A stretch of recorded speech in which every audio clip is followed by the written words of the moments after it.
lost. This is where I came from, John.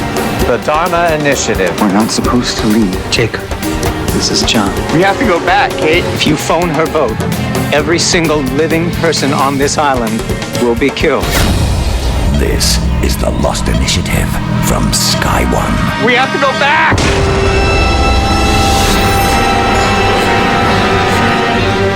The wreckage of Oceanic Flight 815 has been found, the freighter people have an unhealthy interest in Ben, and a polar bear is dug up in Tunisia. This is episode 2, Confirmed Dead. I'm Ian Lee, and welcome to the Lost Initiative. The Lost Initiative with Ian Lee. I'm joined as always by Geeky Tom. Hello. Yeah, and Paul Terry, editor of Lost Magazine. Hello. You right? Yes, very well, thank you. Okay, let's very quickly, first reactions to the episode. Well, I wasn't at the first episode. Brilliant beginning, great all the way through, thoroughly enjoyed it. Paul, would you agree with that? It had a lot more punch than the first episode. It was very fast. Everything seemed to come at you thick and fast, a lot of detail, a lot of flashbacks, and something different. I really like that. So, two of the big questions since the end of Season 3 have been, who are the freighter people and what are they doing on the island? And in Confirmed Dead, we came a step closer to answering this. Where is he? Back off! Where's who? You want to know why we're here? I'll tell you why we're here. We're here for Benjamin Linus.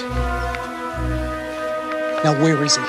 Okay, Paul Terry, why do they want Ben? Ben is, as Locke said, is like the oldest connection to the island that they know of. He's been on the island the longest. And if this island has all these amazing powers, which we've seen it have, he would be an important person to find, as would the island, would he not? That's rubbish. It is a rubbish answer, isn't it? It is rubbish. You've said basically you've wasted 30 so seconds what, Ben, of your life. because he's a great Shakespearean actor. Oh, shut up. What, That's such an obvious answer. Tom, why do you think they're after Ben? Go, let's see you trump it then, go on. This is why I should be editor of Lost Magazine.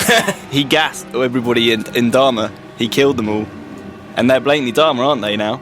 Because they want him, because he killed all the people on the island. What makes you think that they're Dharma? There's been nothing specific to say that they're Dharma. I just think that they are. I think they were in charge of that dig with the polar bear. They are Dharma. There's only 2 factions, there's not 3. All right, well, we'll come back to discussing all the various people that have landed on the island.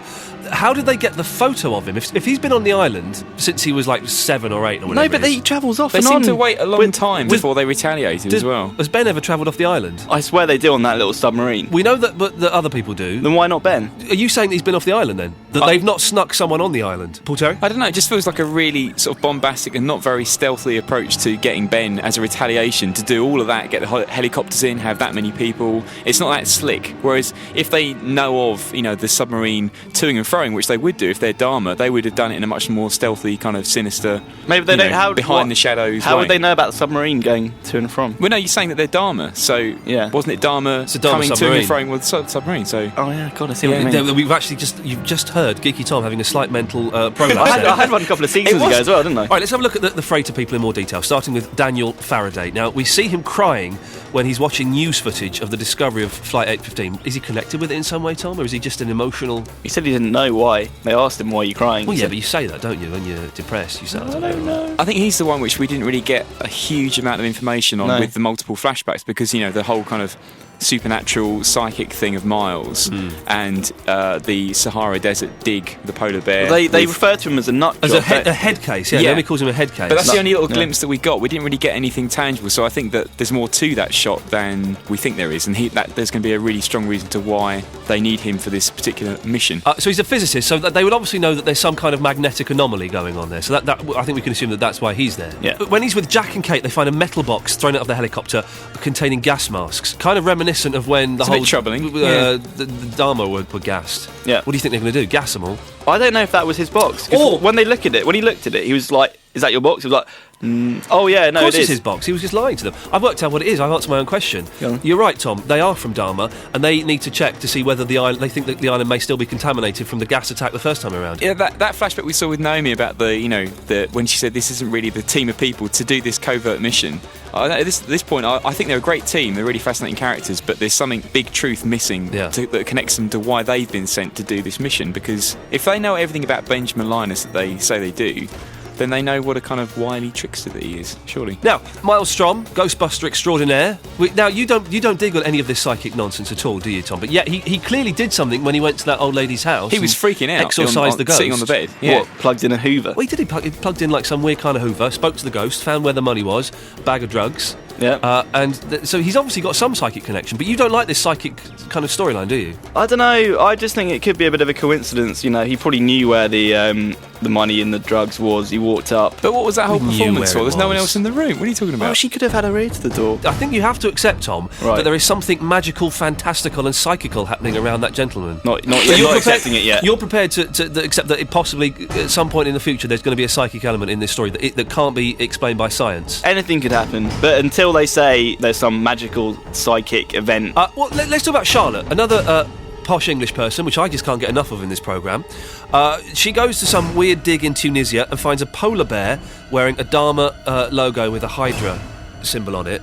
That's weird, isn't it? That's time travel. That's what it is. It's not time travel, as I told you last week when I spoke to Naveen Andrews. More on that later. Right. It's interdimensional travel. No, it's time travel. Okay, so you're still saying time travel. Why was Charlotte picked for the team? Well, surely her archaeological, But why? background. So they want to do a little bit of an archaeological dig there, do they? Is that Surely the island, it has like a massive history we don't even know anything about. And the producers of the show have talked about thinking about the show like a dig. foot, You know, the with the skins, 4 the toes. onion skin, peeling back the layers, the foot exactly. Yeah, Tom, you're trying to get my attention now, I believe. I was just saying the foot. Oh, the foot with the 4 toes. Yeah, with the 4 toes.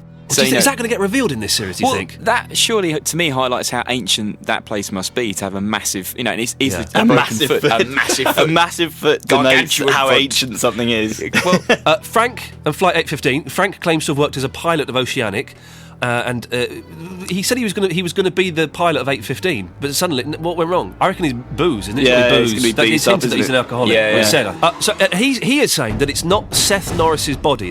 On the footage he's watching, it's very exciting seeing the news That was footage, wicked, all yeah. the newspapers, because obviously it means out in the real world, it's a big story that plane's disappeared and has been found. Yeah. So what are the implications of that then? That someone has put fake dead bodies in there? But we know that the front of the plane is in the jungle Yeah. because it gets got by the monster, doesn't it? When they're all in there, Exactly, in yeah. the pilot, right in the very first season. So they've obviously But planted. so who's that dressed up as a pilot then? That's probably they planted a plane there, haven't they? For some reason, for these people to find. One very quick thing: the submarines are looking for, and they find the aeroplane, and then the map on the news shows that the wreckage is sort of near Sri Lanka, wasn't it? Yeah. So does that mean the island No, is near Sri but if Lanka? they planted the plane, then they blatantly planted it miles away from the island. So you think that the plane has definitely been planted miles away? Well, we know that. But if it's been planted miles away, Right. from the island, Yeah. then how Yeah. have this team, the freighter people, managed to find the island? If that wasn't a clue. I think it will be those people in the station. End of End of season season 1. 3. Oh, what the Arctic people? That's it, two. That's the one. Yeah, that's probably how they found it. Okay, so it's definitely not near Sri Lanka. Yeah, we're getting the timeline mixed up, I think. I think there'll be some more revelations on the timeline and where it all fits together. Okay, well listen, we've got a caller on the lost line. It's Seth. Hi there. So, we've just been talking about the location of the island. Okay. What are your thoughts on it? I have a theory to run past you guys. It's called the Via Vortices theory. Via vortices? Yes. Okay. This is a theory that's based on a real concept, but Okay. always pseudo-scientific. Yes. Basically, it's about 12 areas around the globe, slightly having anomalous phenomena being observed there, such as strange sea and sky conditions, mechanical instruments malfunctioning, and mysterious disappearances. So like the Bermuda Triangle and that kind of play. Is that Exactly, right? yeah. The Bermuda Triangle is one of the most famous ones. There's actually a map of where these vortices are. If you look on Wikipedia, there's you can actually find it quite easily. Yeah, but bearing in But, mind that Wikipedia does describe me as a gay cowboy, so I do take everything that site says with a pinch of salt, but okay. Okay, well, fair enough. But actually, if you look, there's actually one just east of Australia, around Fiji, actually, which would possibly explain where the island would be. But actually, more interesting than that is if you look at where some of the others are. There's one actually in Africa, just north of Nigeria, in Algeria. Yeah. In the Sahara Desert, Right. which would, so my theory here is these vortices around the world act as portals, and you Portals. if you know how to control them, then you're able to travel between them. And this would explain how, say, the aircraft, the Echo, was supposed to fly in, how that arrived from Nigeria, which is just south of the I thought that the Sahara aircraft Desert. just flew off course. That the guidance was messed up. You're saying that it flew through a portal. Yes. I quite like this. This is good. Because if you remember on the Beechcraft, there was actually a map, and it actually had reference to the Sahara Desert. And what I'm saying is that this plane flew through this portal in the Sahara Desert, and it arrived at the island. Okay. Now, Say that for a second. Tom, this could possibly... I was laughing at it, but I'm thinking, well, actually, this makes a lot of sense. Well, it could explain how the polar bear got to Tunisia. Well, he's backing up your theory there with the space and time travel. Okay, Paul? Yeah, if it ties into all the... Well, not all of them, but a lot of the locations we've seen in the flashbacks, and also the cast, the characters, where they come from, all the different places around the world, that would tie into why these particular people, this particular plane, etc., etc. Seth, listen, thank you very much for that. Thanks very much. Cheers, there we go, good lad. Yes, thanks a lot. Well, that was Seth there. Now, I wanted to knock him, but that was quite a solid theory. That was actually really... Every time he mentions the Bermuda Triangle, I sort of wince, because that's just like, but it's I like think ghosts. but in the kind stuff. of the fictitious labyrinth of Lost, I think that doesn't that have would to be real. tie into it. It doesn't have to be real. Like, they're allowed to So hang on a minute. You're the one who wants it all to be science-based, but now there's 12 vortices scattered around the world. When you fly into it, it's a portal and you come out somewhere else. You're going, oh yeah, well that's all right. But I don't watch Lost and go, yep, this is absolutely word for word You did truth. the last 3 series. No, I didn't. I just said there was more than just ghosts and ghoulies to explain it, that's all. What? Why are you bringing your ghoulies into this? For goodness sakes. Anyway, listen, if you'd like to come on the Lost line, then send an email to lost@sky1.co.uk with your details, your phone number and what you might want to say. Now, back to this week's episode, where we also have the return of Michael Abaddon and Naomi. This is a high-risk covert op in unstable territory. It's dodgy enough without having to babysit a head case, ghostbuster, anthropologist, and a drunk. To be fair, he's also a pretty good pilot. It's madness. What if we find survivors from 815? There were no survivors. Yes, I know. But what if there are survivors? There were no survivors of Oceanic 815.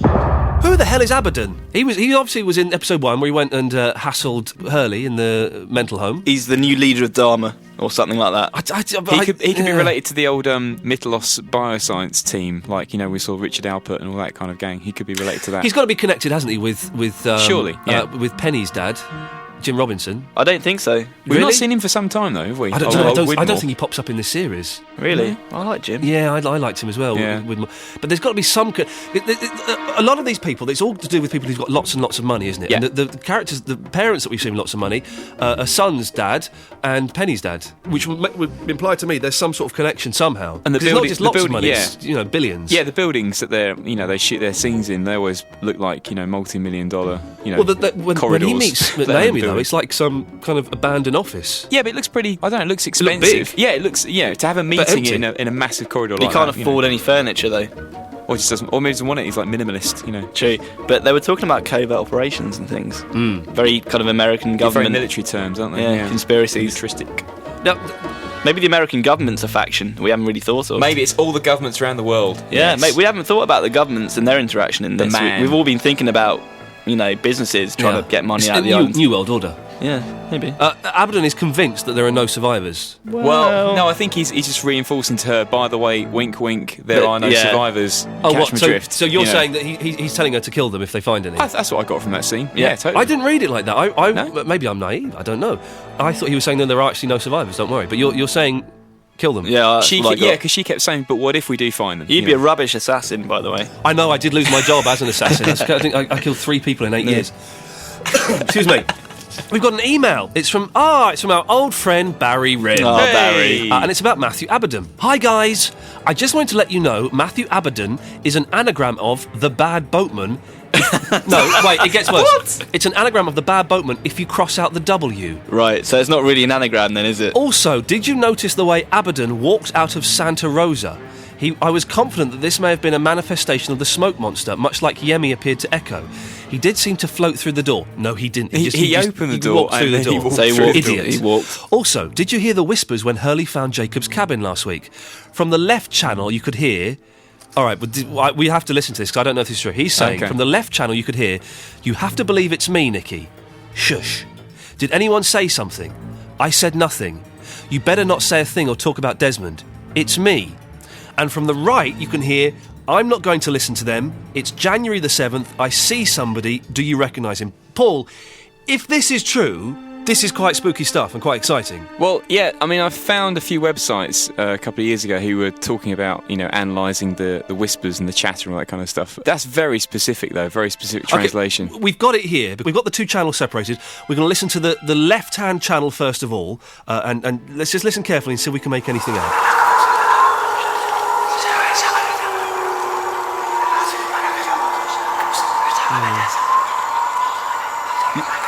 You can we have that again? Because you can sort of almost There's make a couple out a of line phrases. about Desmond. Yeah.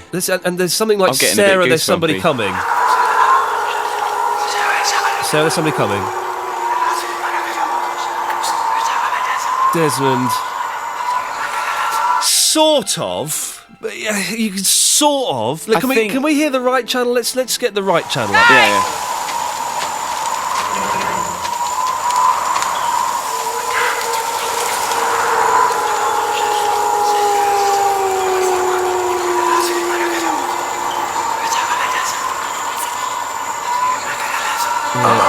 Again, let's have it one more time, because again, there's that thing that could be, if you stretch your imagination, something about Desmond. Yeah. Okay. And that Sarah line pops up, but.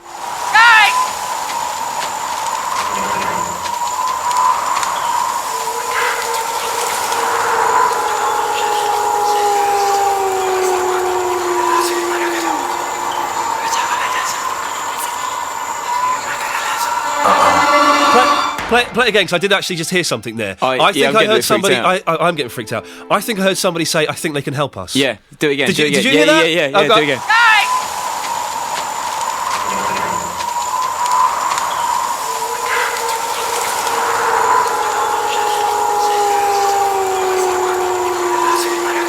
There we go.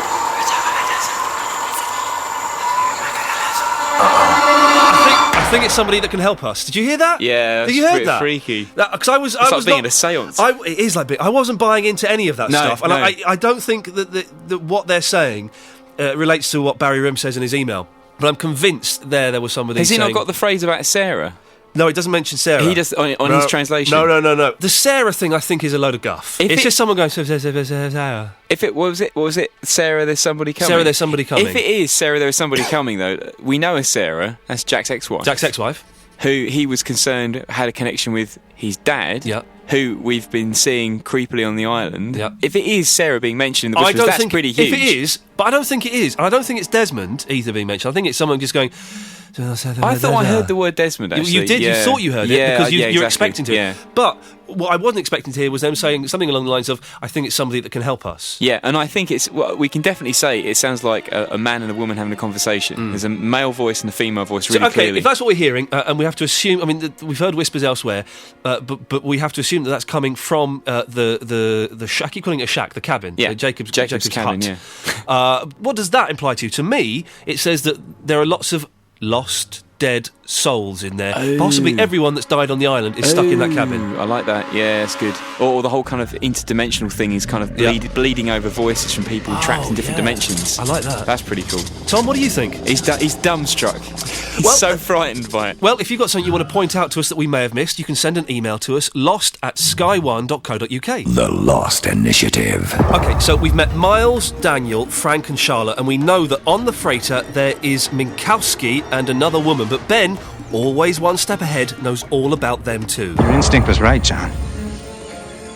These people are a threat. And if you shoot me, you'll never know how great a threat they were.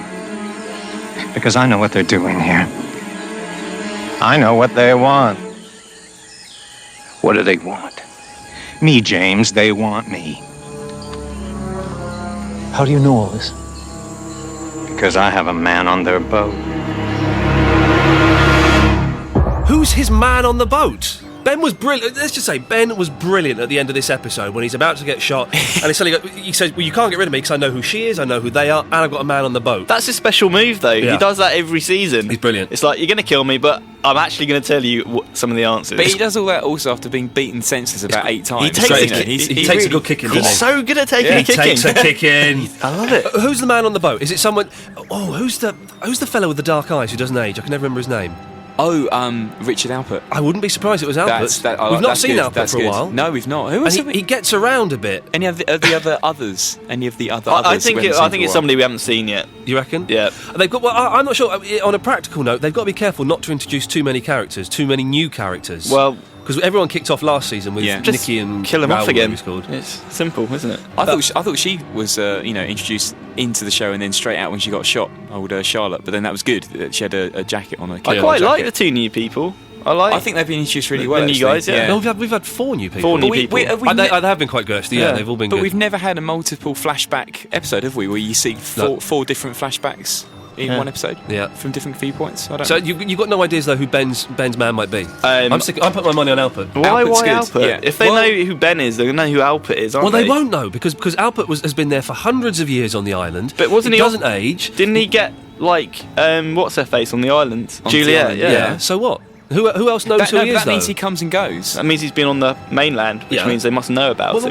Why must they know about him? He's a shadowy mystery figure. Yeah. He can sneak through the dark. No one knows anything about him. Shadowy eyes. He doesn't exist. So he's a ninja. Well, pretty much. Yeah, kind of. Okay, all right. You just said that he's a ninja. Well, let's just find out. Okay, I will bet you £5, Geeky Tom, that it's Richard Alpert on the boat. Thank you. That was handshaking going on there. Okay, got another email. This is from Charlie, who's got a theory about Ben and Rousseau. In the beginning of the end, the scene between Ben and Rousseau was a big clue, I think. She says, she's not your daughter, and I think the writers are setting this up to be aha, she is my daughter, and I brainwashed you because I love you scene in the future. The bait in the trap from season 2 was the doll we see Ben get for his birthday from Annie. We didn't see Annie in The Purge, and she hasn't been mentioned since. So I think Rousseau is Annie. Well, I thought we knew that, didn't we? I don't think that's a given, but it's a good theory. Yeah, it's a theory. It's not fact. I'm a bit confused. I thought that we'd established that already. That was who Rousseau was. But what's that? The doll thing? What, the wooden doll? The wooden doll. Now, someone has mentioned that in series 1, when and I've not checked this out, when Saeed is being held by Rousseau, you can see one of the dolls in the background. Really? Of her lair. This is what someone's mentioned. Yeah, and I don't know if this that's is true. That's that. Can someone? Dear listener to this, could you go to your Lost Series 1 box set, seriously, and watch that episode and take a screenshot of it and email it to us at lost@sky1.co.uk. Thank you very much. Or we can do it. Now, carry on quickly with this theory. Ben has a history of brainwashing people, i.e. Carl. That scene has to have more importance. All her memories are about coming to the island, the sickness, even her ethnicity is false. I'd go along with that. That makes sense. So she's not French. Well, she puts on that ridiculous accent when... Oh, monsieur. I think that if we play back a past episode of The Lost Initiative, you will hear me say that. I'm sure I've said this before. What is Charlie actually saying about the paternity then of... Well, that Ben and Rousseau are the parents. Right. And that Rousseau has been brainwashed. But I thought they were saying a while ago that Ben sort of brought up Alex, but he's not actually her father. I thought that was talked about in the last series. Well, you're looking blankly at me. You're the editor of Lost Magazine. No, you're looking at me blankly. You're looking at me blankly like that hasn't been discussed on the show. So who do you think her dad is then? I don't think we know, do we? Well, but have a guess. Tell us. Desmond. That'd be quite funny. Okay, if you've got a theory, or like I said, if you want to come on the Lost line, or you want to just email us and ask if you can hang out with us, you won't be able to, but send an email to lost@sky1.co.uk. That's lost@sky1.co.uk. The Lost Initiative with Iain Lee. Brilliant bit right at the end as well with Locke. When Locke, Ben says, I'll tell you anything, I've got answers. And Locke says, what's the monster? I wasn't expecting that question at all. That was brilliant. It's like the writers mucking around with us, though, because it's everybody would be everybody's first question, though, wouldn't it be? But I think that unless he's playing like the most dangerous hand ever, because I think Ben's convinced that Locke is going to shoot him in the face right there and then. So surely that, to me, says Ben doesn't know what it is. I don't think Ben knows what the monster is. I think he genuinely... But I think that Juliet knows a lot more than she's letting on about the monster, because of that episode that I loved in the previous season. You know, where her and Kate are out together and get trapped. I don't think she does know about the monster. I think the monster is just one of those things that even Ben and the people on the island, including Juliet, they don't understand. They know it's a crazy island where anything is possible, but wacky things happen. But they don't know what the monster is. Even that can't be explained, Tom. No, I think he knows what the monster is. You think he does know? He's had guns pointed to his head before and he's lied. And as we said, he can take a kicking. He's not scared. He's just mucking around with him like he always does. Okay, now before they bumped into Charlotte, Locke's going to Jacob's cabin, isn't he? Yeah. Well, what's that about? Oh, do you see the look that they gave Hurley when he said, "Oh, you're going to that cabin"? And they were like, "Huh? You know about the cabin, do you?" But what Ben and Locke? Yeah, Ben and Locke did. Yeah. Why? Because Ben was surprised when Locke could hear what he was saying, Jacob. I think they're quite surprised that Hurley's also one of these chosen people that can find the special channel. Why do you think they're going there? I kind of got the impression it was to sort of rescue him. They didn't say anything to confirm that. That's just kind of the tone of his voice implied he was on a rescue mission. Or maybe to ask something. I think Jacob may have control over the island, and maybe they're going, get rid of these people, these intruders. Why is it... Okay, well, here's something, possibly going back to vortices. Why is the shack in the opposite direction to where Hurley thought it was? So obviously it's moved around, hasn't it? Because Hurley says, it's that way, and Locke goes, well, no, it's that way. But one of you said last week about the possible dimensional thing about the... I did. One of us. It was him. I did. None of that rubbish should come out of my mouth. Yeah.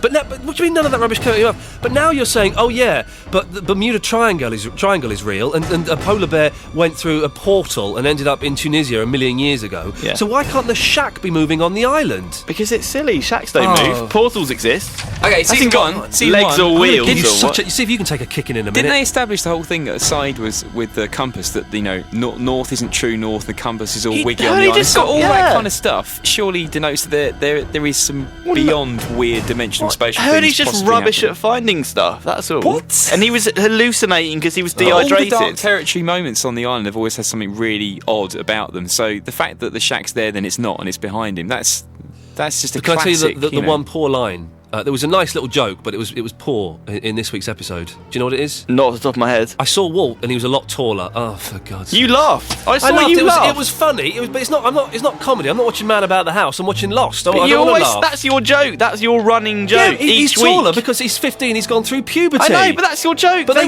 we weren't supposed to notice he was taller. He was shot from underneath, so that we couldn't quite work out what his height was. But they're kind of saying that he's definitely taller because he's grown up now. But he didn't say that. It's like a little nod to you. Maybe they listen to the podcast. They were like, oh. Do you think? But surely I don't know. that denotes that they had a bit more of a chat. That Locke and Walt had more of a conversation than Walt saying one line. One line and then cutting away over the pit. Why does Locke have such faith in Walt's instruction to stop the freighter people from coming? Well, I think if, a little boy who hadn't seen in ages just appeared and said, we got work to do, blah, blah, blah, and told him all this stuff about saving, you buy into it, wouldn't you? I think I would. Yeah, totally. And Locke's like gone beyond mystical now, so he just believes in all that. What's beyond mystical?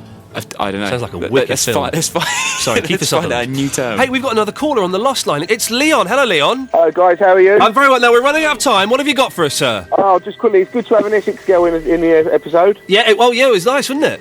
I've got a quick theory. She didn't for speak you. like an Essex girl, did she? No, she's far too posh for an Essex girl. What a dirty laugh you've got. Yes, get on with it. I've got a very quick theory for you. Time travel. Yes. Locke, Charlie, Desmond, Jack's dad, and the polar bear are all time travellers. Yes. Because of the rabbit that was in the Dharma video. But do you not think it's more interdimensional travel as opposed to just time travel? It definitely is, because Desmond keeps popping in and out of different futures. Yeah. And also, I think that Desmond actually did die when the hatch blew up, and also Locke died when the plane landed. Oh, nice. No. Really? And I've got a quick observation for you. Yes. They travelled from Sydney to LAX. Yeah. Apparently, turned around, was 1,000 miles off course. Yes. And they're 91 days in, which means it's the 22nd of the 12th, 04. Right. So the tsunami's coming within 4 days. Well, hang on. Do you think they're going to be affected by the tsunami? It might be. Wouldn't that be exciting if Paul, do you think they get affected by the tsunami? I have no idea. No, but you saying that they would have been affected by the tsunami, or they're about to be affected by the tsunami? No, no. In 4 days' time, they should be affected, because apparently the crash, they'll be around that vicinity. So about 2 episodes' time? Yeah. Well, we're discussing the possibility that they've been through a vortex that's also a portal, and they could be anywhere on the globe. I've always wanted to say this, so they might interrupt the space-time continuum. Exactly, we've got to reverse the polarity. That's the one. Leon, listen, thank you for that. Cheers, mate. Good lad, take care. Cheers, there we go. bye. If you want to come on the Lost line, you can do. Just send an email with your details to lost@sky1.co.uk. OK, getting near the end of the Lost Initiative. I really enjoyed this week's episode. How close are we to answering these 3 questions? Who are the freighter people? Why are they looking for Ben? How is it that Flight 815 appears to have been found? Paul Terry. Well, next week's episode is called The Economist. No. What does that... So, yeah. Well, what? Explain. We'll explain. Lots more noises. So what's to do with the magazine, is it? Something? I don't know, it's with economy. Geeky Tom, I never thought I'd have to come to you to try and get a sensible answer, but... I know, it's not good, is it? Are we close to answering any of these questions? We think that they've planted a fake Flight 815? Yeah, fake plane. What are the other ones? Who are the freighter people? Dharma. Why are they looking for Ben?